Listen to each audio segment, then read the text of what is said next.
Oras na mga boss, para lumangoy.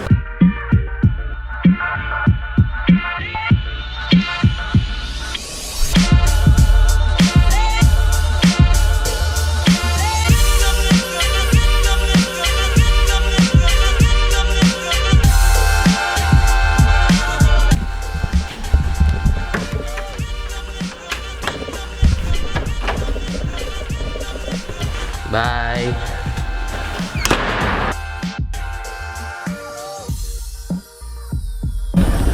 What's up mga boss? Anong balita sa inyo at sa atin? Anong balita? Second day natin dito sa Ilocos Tour. Nandito na tayo sa Luwag at ngayon papunta tayo ng Pagudpod Windmill. Sa wakas mga boss, makakapunta na tayo doon. Unang-unang dream come true ngayong 2019 at nakaready na lahat. Yung van natin. Medyo late kami nagising kaya yung almusal namin hindi pa namin nakakain ni Abby. At hintayin na lang natin yung driver. Palis na tayo. Oh, free breakfast.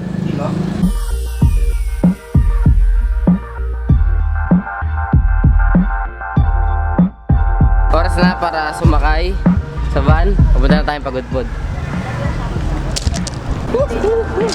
Ay, maganda mamaya.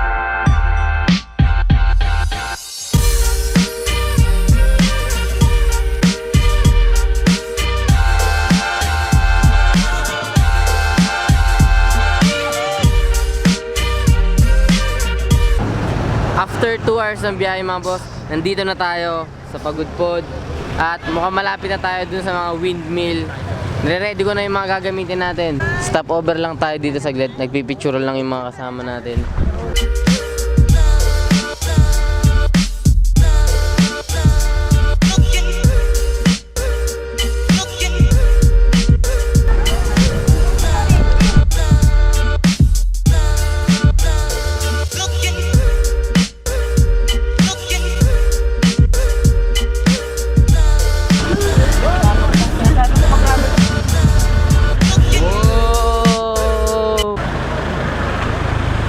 Ito na mga boss, malapit na talaga tayo. Stopover tayo dito sa famous na tulay bandang dito sa Pagudpod. At gusto kong mas makita tong view na to.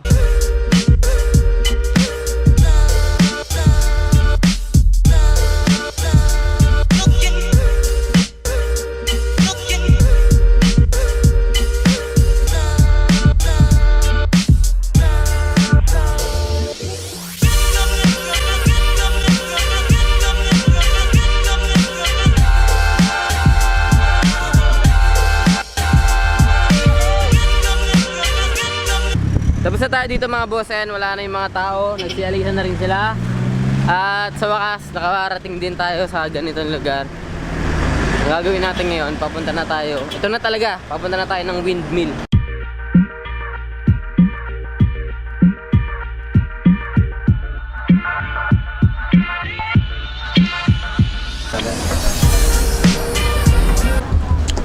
Ito na mga boss, yung anong tawag dito boss? Blue Lagoon. Blue Lagoon ng Ilocos Norte. At magtatagal daw tayo dito ng 3 hours. At ipapakita ko sa inyo yung itsura ng dagat. Para sa akin mas maganda dito kaysa sa Palawan. So tara, paliparin na natin yan. Tapos pagbalik natin mga boss, nakabisa tayo para mag-swimming tayo dun sa beach. Ayun. Pasyal muna tayo dito saglit bago tayo maligo mga boss. Kasi tignan niyo yung itsura ng lugar. Marami silang, ang tawag dito, life size.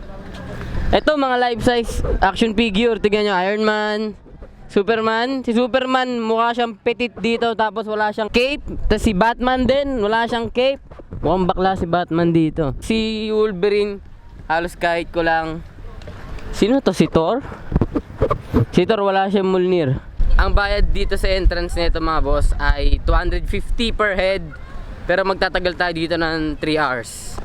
Na pwede ka maligo sa beach, pwede tayong magpasyal-pasyal muna dito, mag-picture-picture.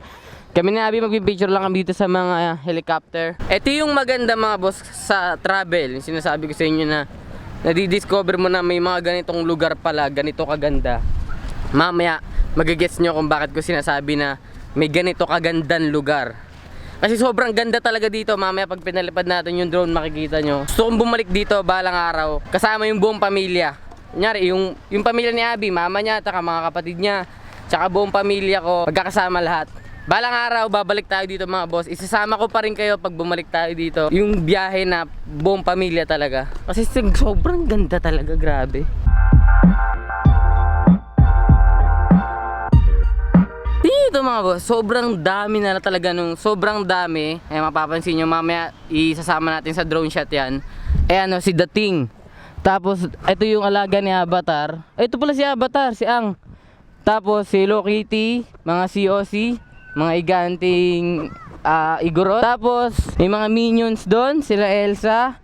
Parang kumpleto, halos kumpleto silang lahat dito mga boss. Pero ang pinaka na-intriga ko na meron dito sa resort na to, isipin nyo beach to Ito yung resort na sa tabi ng dagat. Ayan yung beach. Tapos meron ditong swimming pool. Oo mga boss, nasa beach tayo, pero meron ditong swimming pool. Pero mukhang mababaw lang, malamang para lang yan sa mga bata. Sa mga bata na ayaw paglangoy ng mga magulang sa dagat. Kasi nga baka hindi mabantayan. So dito, malaya sila kasi mababaw yan. Tapos may maliit na slide dun. Yun, may cute na batang nag-slide. Ayun, okay na. Bisa tayo mga boss. Angas lang may nagko-quad bike dito. Ayan may markila kang mga quad bike. Tapos pwede ka magpaikot-ikot dito. Oy boss, sunod ka sa akin? Oo. Ayos. Magkano yung arkila niyan? 500. 500, isang ikot lang. Tapos, ito yung beach. Ang ganda, kulay blue yung tubig. Dito banda, medyo light blue. Medyo doon banda, doon yung dagat na talaga. Ito, lagoon. Kulay oras na mga boss para paliparin natin si Kislap. 7, 6, 5, 4, 3, 2, 1. You'll never have the sacred stone. Oh, this you crazy mother.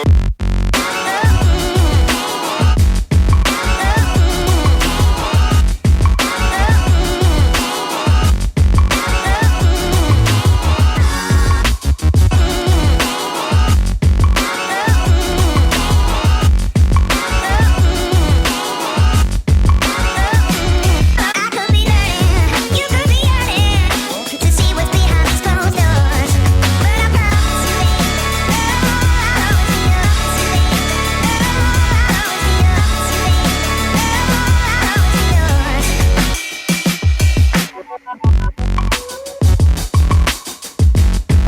Oh, thank you. Bibihis na ako. Idol. Thank you boss. Ganda. Siya naka all black. Tapos ako, tutok mo sa akin yung camera ko. Naka all white. O diba? Para magnininong. Magkabaliktad yung ano namin yan, yung kulay. Kanina partner kami. Paras kami naka red, tas white na short ngayon. Ayan na. Kalaban na kami ngayon. Ito na mga boss, pababa na tayo dito. Sa mismong dagat. At mukhang magandang lumangoy. Kaya nakaganto na tayo. Nakita nyo naman ito kayo nga, diba, sa B-roll.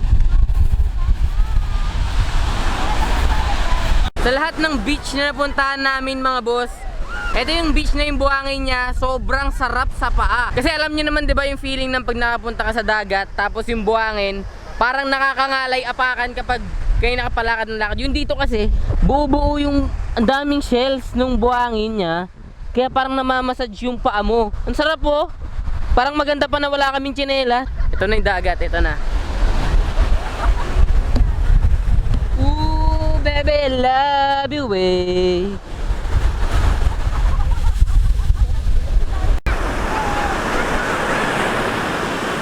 Oras na mga boss, para lumangoy.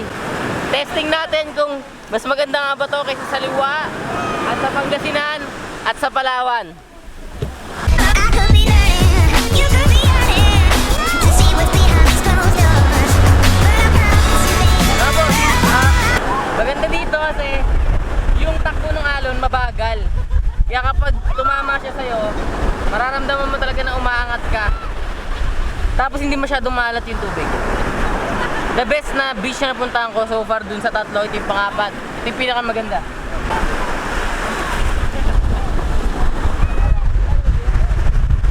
to see what's behind these closed doors. But I promise you,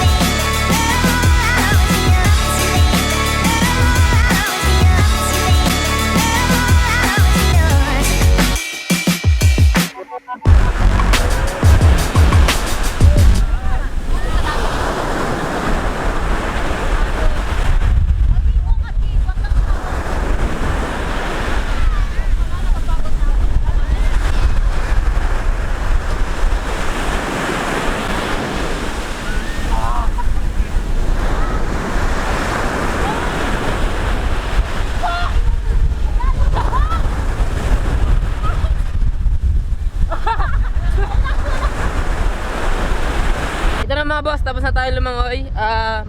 Kukuha na lang tayo ng buhangin bilang souvenir natin. Hindi ko to nagawa sa Liwa nung nagliwa tayo tsaka Pangasinan, pero ngayon pilitin natin na makakuha. Dito muna, wala tayong maayos na lalagyanan.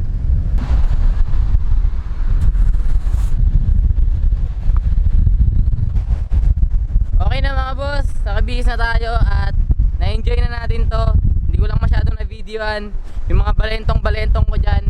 Papakita ko na lang mamaya sa behind the scenes. Ngayon papunta na tayo dito sa next stop, which is lunch.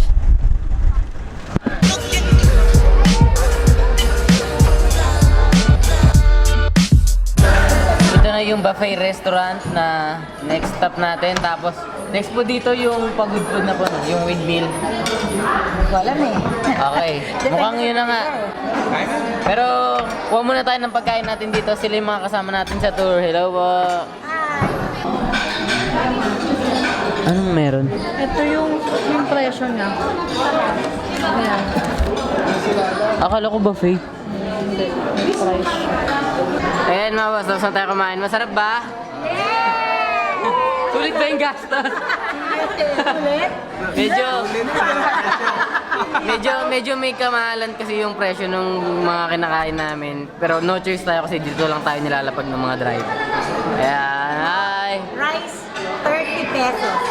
Yung rice, 30 pesos. Dinalo yung Jollibee. 27 lang sa Jollibee. Ikaw, nabusog ka? Pupunta na tayo ng windmill.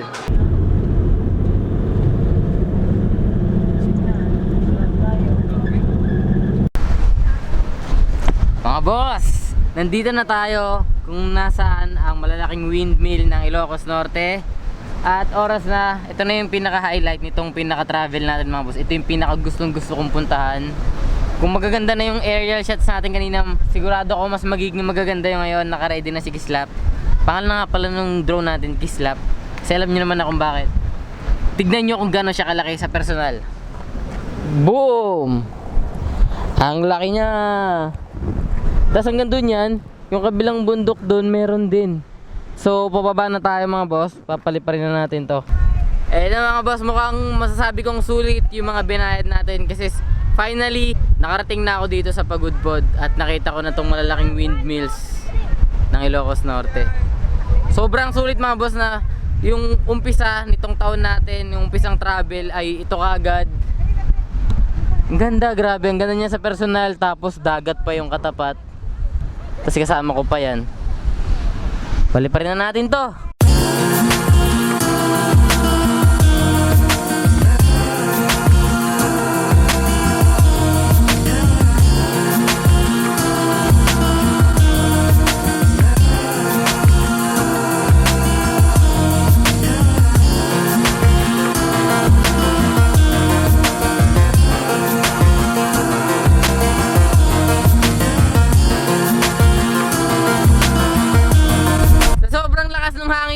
Hindi ko mapalipad itong drone natin. Siguro naman naririnig nyo dyan sa mic ngayon kung gaano kalakas yung hangin dito. Mas malakas pa to sa hangin nung nandun tayo sa airport, nung pasakay na tayo ng aeroplano. Doon naririnig nyo pa yung boses ko. Ewan ko dito sa lakas ng hangin dito kung naririnig nyo. Pero nakakuha tayo ng konting shot. Yung nakita nyo, yun lang yung nakuha natin. Sobrang grabe yung hangin. Pero ina-appreciate natin yung ganda nito mga boss. Dito rin daw yung bilihan ng mga souvenir. Bibili na rin tayong souvenir para sa mama ni Abby, sa nanay ko, para dun sa bahay namin. Tsaka kung sino man nanghihingi. Ito na yung mga souvenir. Magkano yung ganito? Magkano po yung ganito? 100 po? 2 po? Bigyan na kayo eh. Sige po. Ito po. Palagyan na lang po Tomenes Family. Tsaka po Raga Family. Ito na yung nabili nating souvenir. Ayan, na ilalagay sa bahay. Ang dami pa nilang ibang souvenir dito. Oh. Ang cute. Ate, kayo lang gumagawa nito? Wow. Tapos mura pa, 100 lang. Yung t-shirt nyo ate magkano? 150 lang. 150. Dito na tayo bumili.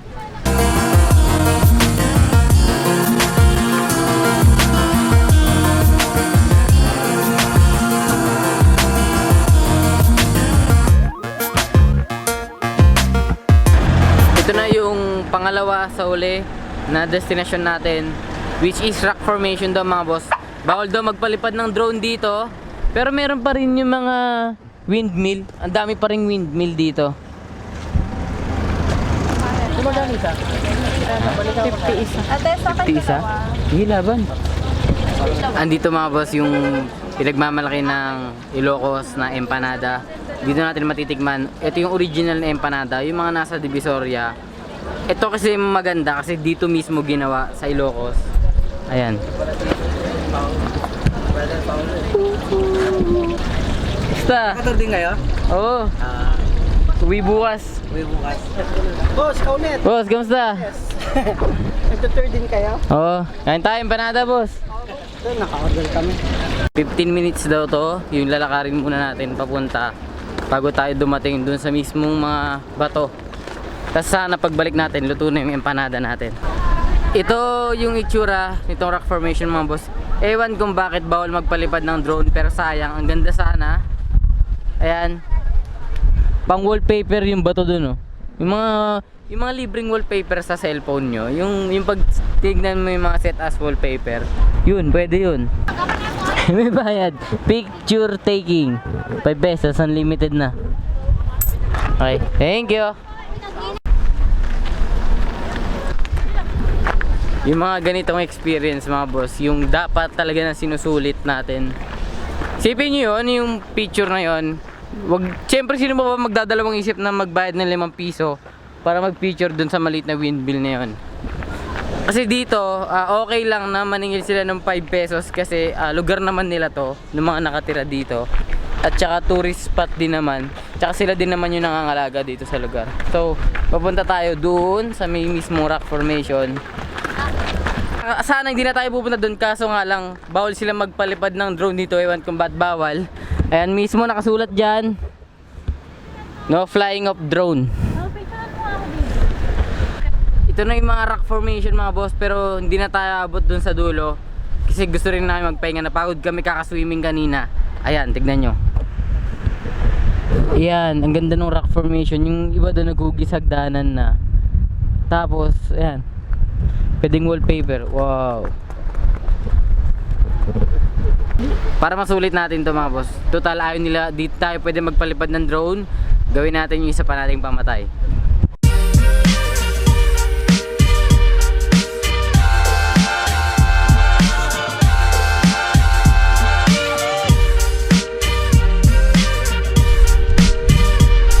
Tara na, balik yung empanada natin.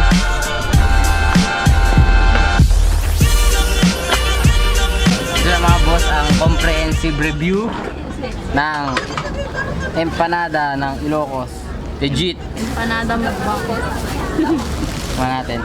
Meron tong tatlong flavor guys. Hindi naman siya yung pinaka-flavor. Yung pinaka-kulay lang nitong wrapper. Kasi etong pinili namin orange. Ito talaga yung legit na kulay ng empanada dito. Meron silang puti, tas meron din silang malunggay. Gitna mo agad-agatin. Oh. Ito yung sulit dito mga boss. Kasi mahilig ako sa malasadong itlog. Lalo na pag almusal. Tignan yung itlog niya.